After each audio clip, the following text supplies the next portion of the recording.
Clarendon who used to got people yard go anchor. And now I have 100 I know you're staff serving and people 3 food. restaurants, and I'm serving people food and seeing people come to my restaurant and have a great time. And enjoying the and food enjoying it from a mistake. From a mistake. Wow. Excellent. It makes me feel good inside to know that, listen, no matter what you go through in life, as long as you believe in yourself and you surround yourself with good people, you can't go wrong. Right. And me giving back also to Jamaica, which I'm going to tell you about. We're going to talk about next. But you know, as Jamaicans, we like feed people. People come over here, we like feed people. So that's kind of what you're doing. It's a part of our culture. Yes, You're yes. feeding people, making sure people enjoy the food, belly full kind of thing. But you have more than one locations. Is it the same restaurant or is it different locations with different cuisine? What's happening with that? It's the same Simpson restaurant and bar because that's my brand. Right. My last name is Simpson. So what I did over the years of cooking for so many celebrities, I've been to the White House twice. So you're a celebrity chef as well. Yeah, I cook. I'm on everything. You know, you're a celebrity chef. I've been on Beat Bobby Flay. I've been on Chops. Wow, yes. I've cooked at the White House. I cooked for Barack Obama. I cooked for Hillary Clinton. Wow. Been at the White House Wow. twice. I've cooked for over 400 celebrities in the U.S. Wow. You know, so me being who I am and my personality, just everybody knows Chef Simpson. Chef Simpson. So I capitalize on that and say, you know what, I'm going to keep my name, and that's going to be the brand for my restaurant. Right. So now I am the first Jamaican that opened a Jamaican restaurant in a casino in America. Wow. Which is a big deal. That's historical. It's a big deal. Yes. So now Caesar Palace are so in love with what I did with the restaurant that I just, another 10,000 square feet, seats 450 people. Now Caesar reach out to me and they're like, listen, we need you in Las Vegas. Wow. So now So you're opening another location. I'm opening another one in Excellent. Las Vegas. Wow. And this is the 450 seats. Yes. Okay. This is excellent, isn't it? So listen, this is what the Diaspora Conference is about. I mean, Platforming people like this. we get to hear about excellence in all different areas. Yes. And what would you say to aspiring chefs, just starting out? What word of advice would you give? Yeah. So while I'm here in Montego Bay and staying at the hotel, I find myself walking through the dining room, walking past the buffet, and each time I see a chef, I walk up to him and I'm fist bumping him and giving him a high five. Yes. Big up yourself. And one of them asked me last night, they were like, I see you always pass through here and you're always giving us high five and stop and talking. For the few that don't know who I was, some of them knew who I was. Right. The few that didn't know, I kind of enlightened them a little bit and I said, about 30 years ago, I was once you. Wow. Wow. Yeah. I was once you. I used to work at Sandals in Mama Bay, and then I used to work at Club Caribbean. So I was on that buffet that they were. You were at Club Caribbean? I was at Club Caribbean. Yeah. I visit Club Caribbean maybe for the last 25 years. So, I mean, yeah. Club Caribbean was the spot. Yeah. Right. So I was a chef at Club Caribbean. So when I watched them standing there on the buffet and they're doing their thing, I remember It takes you back. it takes me back. Each time I pass one of them and I ask, can I get some of this? Can I get some of that? I'm seeing me in their eyes. Right, because you know what it's like. I know what it's like. Yeah. But at that time, they see me and they look to me and they say, people cannot be what they didn't see, what they can't see. Representation matters. Representation. So they looked at me and they said, oh my God, that's Chef Simpson. That's the guy with the restaurants in New York and cook for all the celebrity. They can become that. And so it was important to me for them to see me. Excellent. And you can help them do that because you're opening an academy Yes. in Ocharis. Yes. Tell us a little bit about my way of giving back, paying it forward is to open a culinary school, which I started before the pandemic. And when the pandemic came, it put everything on pause, Right. the property and everything. So now after the pandemic and after my Brooklyn location and Atlantic City location open, I say, you know what? I'm going to restart back my academy. give back Yeah. in the Simpson Culinary Institute, my way of giving back free admission to come to my school. Excellent. Oh, anybody can come for Anybody free? can come for free. Wow, And okay. and a part of that is also me finding job placement for them after they graduate. Okay, so how can they get more information about that? they can go to the website. They can go to my website, chefwentfordsimpson.com, and they will see all the information there. Or they can also DM me on Instagram. If they want any information, they can DM me on Instagram, and I will send them all the information that they need. Thank you so much, Chef Simpson. Diaspora Excellence. Thank you so much for being here as well. And we're very proud of you. Thank you by so the much. way. Love Chef. it. That's a lot. Bless Big up. up. Yeah. Give me a fist bump. All right, that was our first segment with Chef Simpson. We're going to take a break, and we're going to come right back with more interviews for you from day one of the 10th Biennial Jamaica Diaspora Conference. JN MoneyCard sent from abroad. JN MoneyCard. Send the money. Mo want withdraw in a hurry. JN MoneyCard free. With your TRN and your ID. And when me no walk with cash, me just swipe like that. From abroad to CAD, get the JN Money Card. It's safe, convenient, and free. JN Money Card sent from abroad. JN Money Card. VM, we're here for you. We are written into this land. You are written into our story. Together stronger we stand. Your win is our victory. We're a firm foundation here to stay. Build you a brighter way. Transform your everyday. Transform your VM Group. Transform your everyday.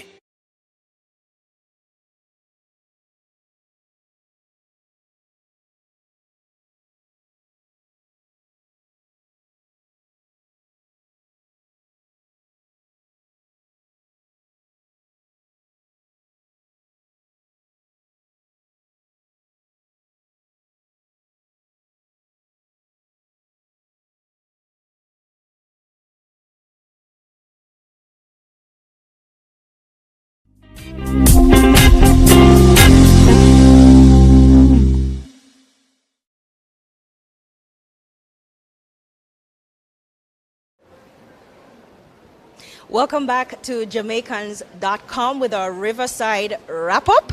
And I'm here again with my co-host, CG Oliver Mayer. Yes. How Happy was to our be first here. interview? I thought it went well. Very well. And, you know, it's good just getting a cross-section of feedback. Yes. And Chef's story was certainly inspiring. Very, very inspiring. But now we're here with our second special guest. And this is Deputy Commissioner of Police, Fitz Bailey. Thank you for being here. So how was your day one? Let me say thanks for having me. Sure. And I think today was an excellent day, a day in which a different perspective of the JCF on our crime management and prevention strategy was unfolded. So I think some misconceptions were Cleared up. And we hope that with those misconceptions being cleared up, then the general public and the diaspora will get a better understanding of what we do as law enforcement and the type of effort that we are putting in terms of crime management and crime prevention. Deputy Commissioner, you one of the big concerns coming out from the diaspora, which you would have heard, is that sometimes they don't feel safe coming back to Jamaica. We have heard that crime is trending down. Most major crimes are on the way down. Can you give us some specifics as to the latest numbers? Okay. I think one of the major crimes that people emphasize is the whole crime of murder. Yes. Currently, we are about 12% less Excellent. in terms of reduction than where we were last year. And last year, we had about 8% reduction. So cumulatively, it's about 17%. And So all you're other... reducing on the trending reduction down. last year. Yes. Excellent. And then when you look at acquisition crimes, there's a significant, we have for the past maybe 3-4 years, we have a consistent reduction within the maybe about 15, I think that's where we are at now. So generally major crimes are down, and one of the things that confronted it over the period was the high incident of gang murder. Right. For example, in 2018, we had gang murder being about over 80% of all murder. Now we're up at about 63. So even our anti-gang strategy is bearing fruit. Right. Never before in the history of Jamaica we have seen so many gang members and what I call serious crime influencers, gang leaders, being arrested and convicted and sent to prison. So we are making significant stride.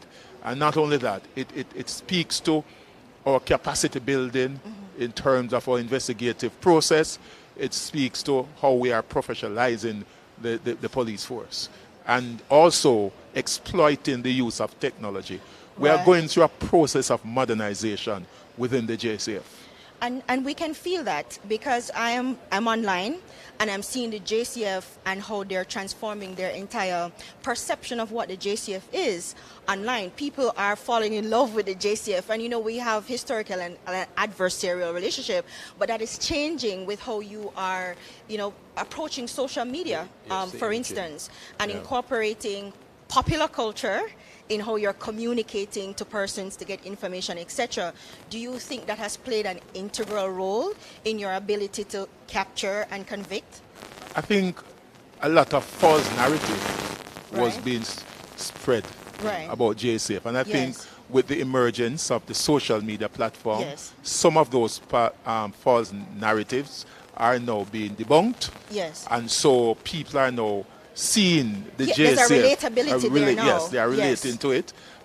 Secondly, we use that also as a crime management strategy. For example, the Wanted Wednesday, where we are getting significant support from the public, identifying some of our most vicious and serious criminals who are wanted for various crimes. And that's paying off. And it's paying off. And then when you look at how we are standardizing the JCF, the Commissioner spoke about ISO 9001, where we look at the processes and then we standardize it right across. So we want the same standard that is set at one place to be replicated right across JCF. And that's what we are doing. A lot of our services have been ISO 9001 certified. And that's an international standard. An international standard. And we actually, Friday of last week, about 7 additional facilities have been recommended to be approved and certified.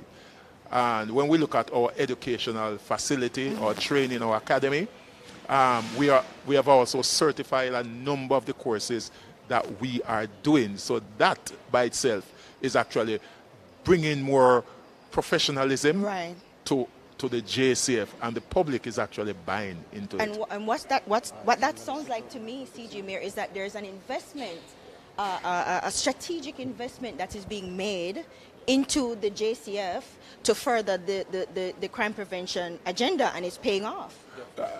I know there are some things that you consider to be political, but I think I'm prepared to say that we have never seen the level of investment in the JCF in terms of the infrastructure, in terms of technology, in terms of training, in terms of welfare. Significant investment within the JCF. So, CG Mayor, you're in the diaspora. You represent us in the diaspora. So, could you talk to DP Bailey about what does this investment say to diasporans who are looking to Jamaica? They want to invest, they want to come home. But as you said, there are misconceptions about crime, right? What would you say to them in the diaspora? Yes, Deputy Commissioner. So we, as Consul General, the consulate covers 13 states. We cover Florida, Georgia, Texas, North and South Carolina, and Louisiana. And we, in dealing with a lot of members of the diaspora, you always hear the concern about not feeling safe coming home. And we hear of all of this great success. How, in your opinion, can we get that message across more to members of the diaspora who many a times sit at home and see these YouTube videos going around and they see some of the gruesome murders and they are not aware of this extensive investment that you have done in the force, in technology, in building the capacity and all of this reduction? In your opinion, what can we do to enhance this messaging? I think the reality of social media, we can't get away from that. And some of the images that you see sometimes, they are not even from Jamaica. They are from other countries. And so it gives the impression that things are very bad. When you look at as I was saying to someone earlier on, if we were to plot the crimes in Jamaica, we will we'll understand that a lot of the persons, and I'm speaking specifically to violent crimes, they are committed by gang and gangs involvement, inter-gang and intra-gang conflicts. As I indicated, there is about over 60% of the murder are actually committed, are attributed to gangs. When it comes to interpersonal conflicts, those are things that it's hard to police. Correct, you know. correct. Man-woman relationship. But we have also created within police stations what we call domestic dispute centers, which seek to address some of those issues. And we have what we call the community police. We call it, and they focus on going into community, engaging, for instance, parental discussion, focus on the children. And the domestic dispute center is manned not just by police, justice of the peace, and councillors. So if there's a dispute, so you get the community involved. So we are doing a lot of work in terms of that. And I say Jamaica is safe just like any other country. I mean, the violence is concentrated to specific areas. And I mean, we have nightlife in Jamaica. We do everything. We have vibrant nightlife in Jamaica, and people can go about their business unmolested. Excellent. I want to publicly congratulate the force for the excellent work that you have been doing. And as somebody out there interacting with the diaspora, many times I'm asked a question: how can the diaspora help? How can we get involved? Many persons genuinely want to help and to give back, especially in the area of security. Is there any way for them to assist? I think we just need to open the dialogue with members of the diaspora. There are so many ways. I mean, there are skills, there are competencies right across. In technology, they are experts in policing. So I think we need to start the dialogue. But I will say this, that one of our biggest problems in terms of firearms, most of our firearms are from the United States of America. Maybe over 90% of the firearms recovered are from the United States. And a lot of them actually come through off the formal ports. And I believe, and I would suggest to the diaspora, I know lobbying is a very big thing in the United States. And if they could form a lobby group to lobby, maybe use a congressperson to ensure that persons who are involved in shipping, that they put in proper systems to identify people who would normally send consignment to Jamaica, as well as to ensure that consignment that are sent are actually free from those type of contraband. Well, I think that's an area that can be focused on. I agree with you, and I know some of that has started. Some members in the community have started to reach out to Congress leaders and sending letters and starting the process. And at the consulate, we have had some discussions with the ports about expressing their concerns. But I agree with you, and I'm happy to hear, and you have said it publicly, that you're open to dialogue with the diaspora, willing to work with the diaspora, so we can get rid of the notion that the police force is not interested to hear from the diaspora. Complete opposite. You want to work with the diaspora. And I'm extending to you now, putting on my Consul General hat, you and the Commissioner, to come to, starting with Florida, to do a town hall and just to interact directly with our constituents, allow them to ask questions like you did today and just provide feedback, answer any concerns. And here on Jamaicans.com, which is the largest community platform, right? We have over on the internet over 500,000, right? Yes, across all our platforms. Excellent. And so this is a way to just reach persons at home or on the computer at this time and just talk to them directly and reassure them, which is what you have done here. Yes. And, you know, we appreciate the work, and just know that the community here, the diaspora, is here to support in any way we can and to give back, and we want to just continue to congratulate you and the team. I just want to say the JCF understand its role and responsibility, and we are committed to create a safe Jamaica, and we are on that pathway, and we have no intention to turn back. It must be progress in terms of crime management, crime prevention, and crime reduction. Yes. So we have, as we look to wrap up, is there any program with our returning involuntary returnees, or AKA or deportees, in terms of rehabilitation? Is there any resources that are put to helping persons coming back to Jamaica who have been deported, in terms of maybe some additional life skills, reintegration into the community? Any plans with that? 2006, Yeah. 2007, I went to El Salvador, attended a training function, and there were some representatives from Washington, and I was very, very strident on that same issue. Yeah. Because I believe that people who some leave Jamaica at an early age and they have been returned without so I was very strident. Yeah. I know we have just an opportunity for them when they come, they might stay at a house for a few days. Yeah. But I think there needs to be more. Yeah. And again, I come back to the diaspora. Yes. How can some lobbying be done Yeah.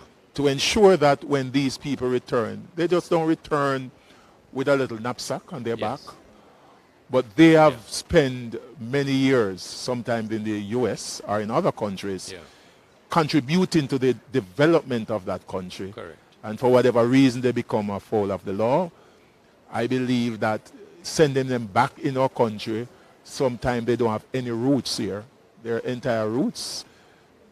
I must say it, I had a cousin that he went to the United States when he was very young. And I was at work and I just saw him show up with nothing. And I believe that something could be done and can be done in terms of lobbying. Yes. And within Jamaica, I know that just that initial stay, there's provision for them to stay at a facility. Yes. But I think more can be done also to create opportunity for them to integrate within society. And let me say publicly, people make mistakes. Everybody deserves a second chance. Yes. And, I still believe that we should always, there's some companies up here that they employ ex-convicts and they have helped in their rehabilitation, and they end up becoming good citizens right here in the United States. And that's one of the things I would love to see some more back home in Jamaica, that we give persons a second chance. And you're doing your job, Deputy Commissioner, in terms of the law, but I'm encouraging now Jamaica as a whole, companies, private sector, let us give our Jamaicans a second chance. If they have made a mistake, they are human beings, and let us bring them back in the fold. But I want to thank you, Deputy Commissioner, for being here with us on Jamaicans.com. I'm only the co-host here today. I get in my boss as a co-host, right? Yes. But we appreciate the work, and your message has been key, especially for the diaspora, many of whom would have been reassured today by the numbers you shared and the confidence in which you delivered it and all the investment that has taken place in the force. So we thank you very much. And thank you for having me. Definitely.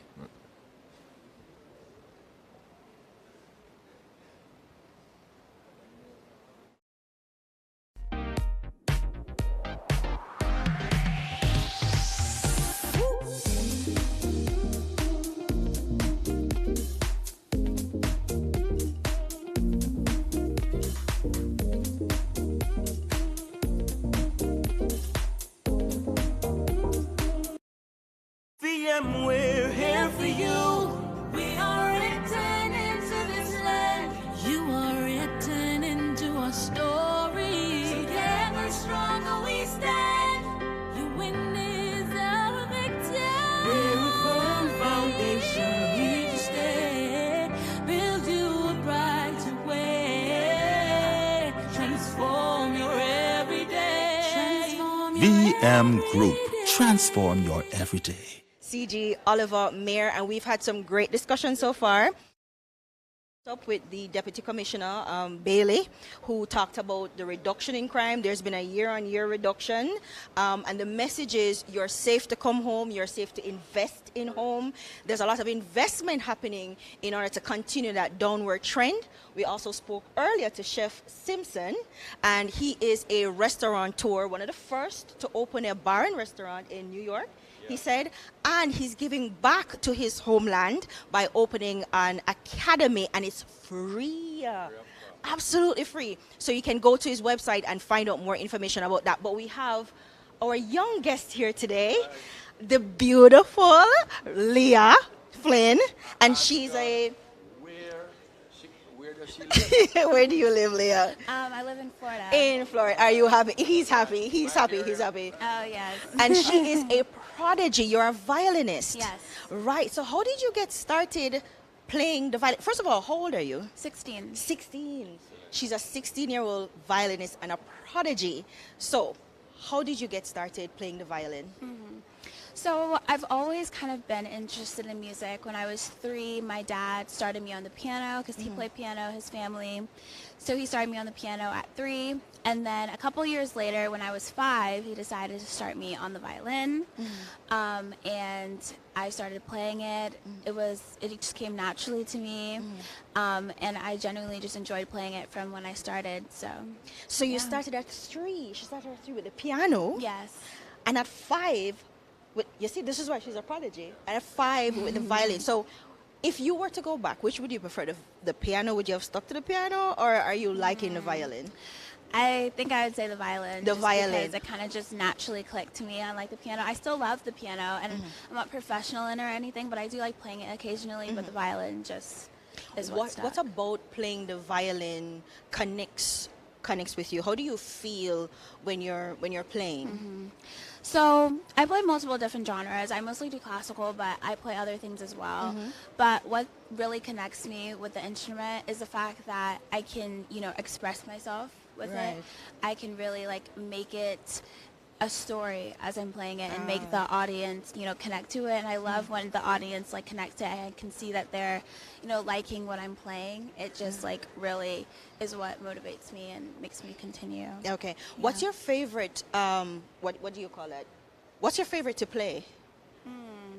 Because you're classical, you love the classics. Okay, what's your favorite? Okay, so classical piece, I'd have to say the one I'm currently learning, which is the Tchaikovsky Violin Concerto. Yeah, I've been learning it for a while now, and it's good. Do you still play the piano?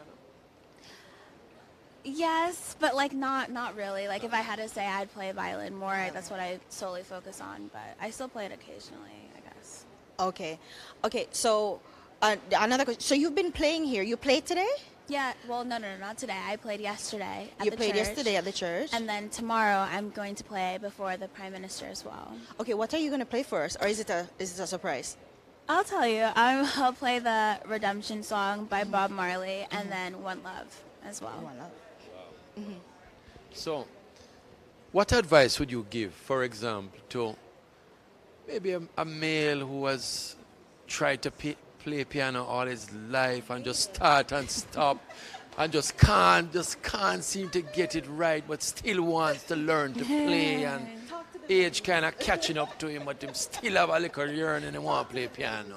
Yeah. What advice would you give to a friend of mine? Okay. I think he's talking about himself. Yes, I think so too. But I just say that at the end of the day, if you really want to get your dream and your goal, you just have to not give up, because when you finally reach your dream and your goal, you'll be very satisfied with the fact that you kept working. So. Excellent. So there's still hope. There's still hope. There's still hope. How long did it take you to learn it? Oh, that's a good question.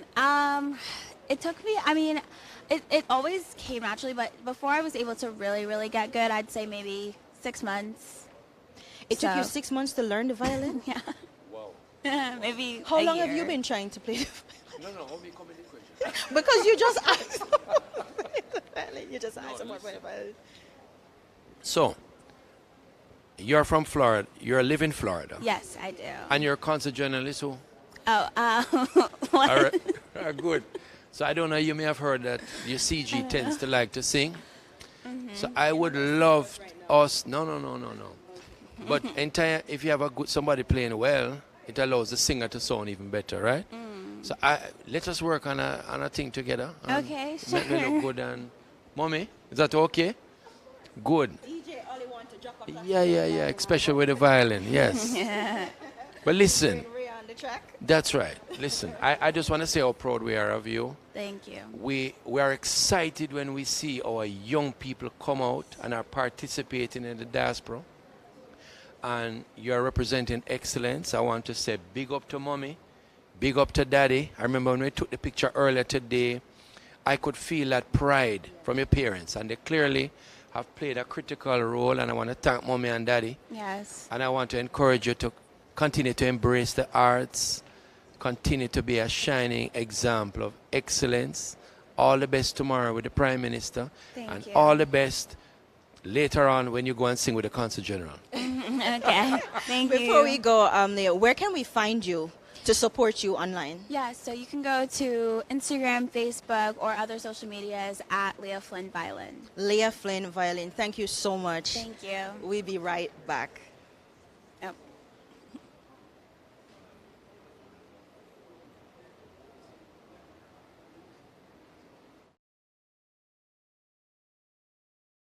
So far, being here at the Diaspora Conference, I feel like I have a cup that's being filled. This is almost like a recharge station where Jamaicans and us in the diaspora can really just connect.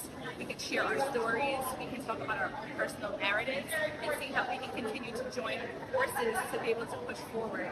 And that's one of the main reasons why I came here, to be here for the next couple days, just to really soak everything in and see how I can use my platform to be of help, to be of assistance, to be of promotion to the country that I love so much, my home, Jamaica.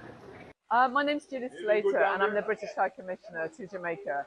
My experience so far at the Diaspora Conference has been absolutely fantastic. There's a big delegation from the UK who are here to see what they can do, both to explore business opportunities here in Jamaica, but also to give back to the Jamaican community, which is extremely inspiring and uplifting. And I'm really enjoying connecting with everybody over the next couple of days. My experience so far is very good. A lot of information, a lot of knowledge. Just here trying to give back to the diaspora community and bring awareness and understanding to the diaspora. Great. My experience has been fantastic. I've seen some old friends, made some new friends, and definitely lots of business content and information. So time well spent. I'm excited to be here in Montego Bay for this Diaspora Conference. I'm looking forward to seeing the network build Jamaica. Yeah, for those who are abroad, who haven't been back to Jamaica, link with Jamaicans and understand that it is a safe enough place. We have a lot of opportunities and together we can make Jamaica great. I am personally excited about the social investment that the diasporians will invest in to really build our youth and to build our economy. So let's see what happens. It's going to be a great day. And I'm also happy to host the third day to help to put everything together, the closing ceremony. Hi, I'm Roxanne Schmeichel, and I'm excited about exploring various investment opportunities within Jamaica. So I'm looking forward to that. What's going on, everyone? Throp here, and it is not too late to register for the Jamaican Diaspora Conference. The networking already here has been spectacular. The panel I was on, I'm sorry you missed it, was amazing as well. But it's very, very important, I always say, to come to international conferences like this, even if you're remotely interested in investing or moving here. To me, this is one of the best ways you can just dip your toe in the water of starting out your own personal journey of accomplishing whatever goal that you have. It's not too late. Still a lot of great information and great panels ahead. Prime Minister is coming tomorrow. You don't want to miss that either.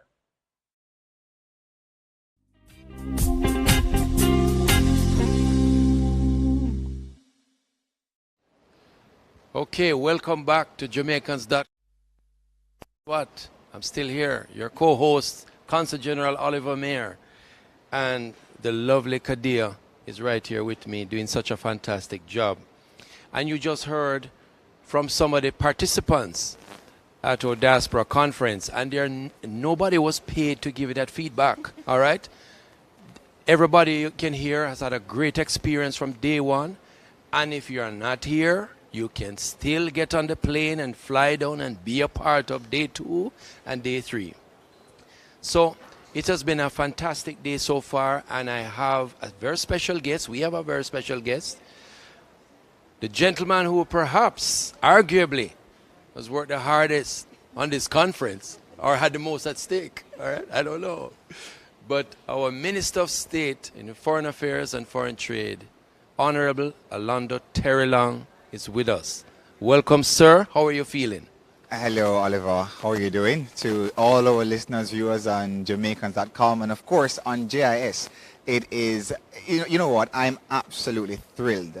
I am delighted that we've been having such a wonderful conference. There were persons who thought that a lofty target of 1,000 would have been, unreachable, considering that previous conferences we've had maybe 500-600 persons at the most, but based on the increased measures taken by the government of Jamaica to actively engage our diaspora, I had no doubt that we could have had 1,000 persons here, Jamaicans and friends of Jamaica. And as at Saturday morning, we're now at Monday, I haven't even got the new figures, but as at Saturday morning, we're over 1,100, a historic number of registered attendees, coming to the conference here. So it's really, really remarkable. And, when you talk about diaspora engagement, when you talk about the themes that we've been discussing, so today, we started out with wealth creation. And I have been saying it, Oliver, you've heard me speak in Florida and in London, in New York, and, in France and other places. I have been saying that Jamaica is more than a vacation. Jamaica is destination, trade, and investment. The government has been very strategic about growing the economy. Debt to GDP ratio has been lowered from 144% and now stands at 72%. And provided we continue on this trajectory of economic growth and resilience, the debt to GDP ratio is going to be further reduced to 62% as at April 2025. We've also seen a reduction in the inflation rates, double digit 12%, and inflation now stands at 5%. And our Jamaicans in the diaspora, they understand what all these things mean. When we speak about the net reserves, the net international reserves, which now stands at a record $5 billion US, again, members in the diaspora understand that Jamaica is a safe haven for trade and investment. We have a strong and robust economy that has proven to be very resilient. In fact, our post-COVID economic growth is better than our pre-COVID economic growth, which says that this government is doing something right. So that investor confidence has been growing. So persons are now coming to the conference to find out not about how they can send a barrel or how they can send money through Western Union. They're coming to the conference to say, well, how can I invest in Jamaica? They want to hear about, wealth creation. They want to hear about investing in real estate. They want to hear about investing in, I'm looking at the Ministry of Agriculture and Fisheries Science right behind us, how they can invest in agro-businesses. So it's that kind of mood here in Jamaica. It is dynamic, it is explosive, it is completely ecstatic, and it's poised on Jamaica, destination, trade and investment. Not what the diaspora can do for Jamaicans, but this time how the diasporans can invest in our growing economy and make some money for themselves. Excellent. I can clearly hear the passion coming from you, Minister. You feel excited. You can tell the mood of somebody just by how they deliver themselves. If the numbers weren't there, we wouldn't get in this level of enthusiasm. But Minister, we can hear it. You're upbeat. You're saying, yes, the people have turned out. And we heard great feedback. And Jamaica has so much good metrics to report. I've heard you reel off the figures easily, and you didn't even get a chance here to mention the fact that we have had record tourist arrivals, and despite the travel advisory, we are ahead of where we were last year for a record year. So much good news coming out of Jamaica, and persons are hearing it firsthand, Minister, and you're at the helm leading this conference, along, of course, with Big Boss, Minister Kamina Johnson-Smith. Yes. And of course, Prime Minister comes tomorrow.